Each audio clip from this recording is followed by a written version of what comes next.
So I really couldn't believe how fast and easy it is to set up this standing desk. I'm not quite done yet, but I've only done a couple of steps and it's almost pretty much fully assembled. Basically all I had to do was attach the legs, the feet, and all I have to do next is pretty much just plug it in and set up the controller, which you can actually screw into both sides, either on the right side or the left side. And there we go. That's what everything looks like when it's all plugged in and ready to be set right side up. Right here they have cable management so that it's all neatly secured to the bottom of the standing desk. And this is the cable that plugs into the wall. In interest of full disclosure, this standing desk was sent out to me by the company.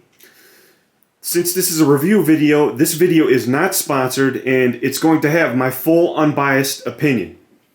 So this is a relatively compact standing desk.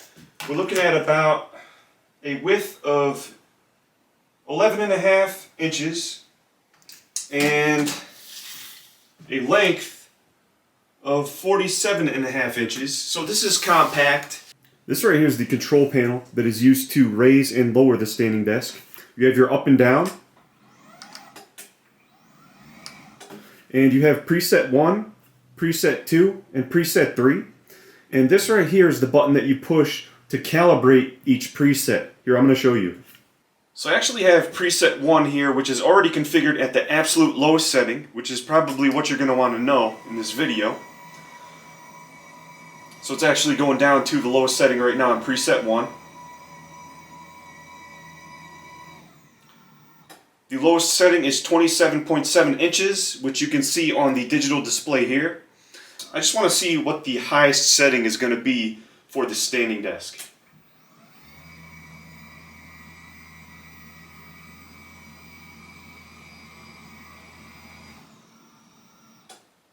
"47 inches, which is too high for me, and I'm 5'10".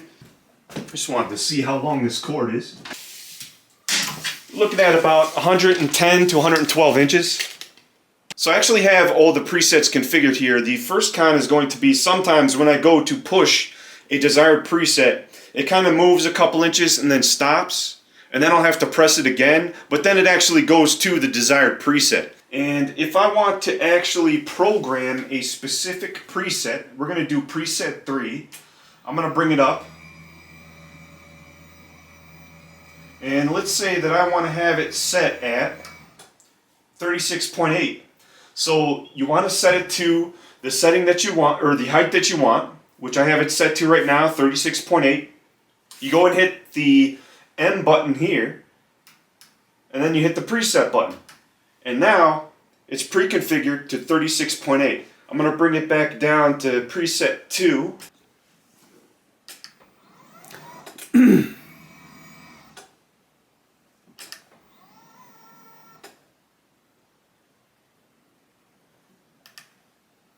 As you can see right there, it's 36.9. So previously before I had it set to 36.8, and when I rose the standing desk back up to that height, it actually went to 36.9, which is a little bit off. So it's not exact each time. It's not like this standing desk is not functional. It works fine, but there's little quirks with the desired presets that I found. The Pro is going to be its compact size. If you're looking for a standing desk to fit in a small location where you don't have a lot of room, that's where I think this standing desk really shines.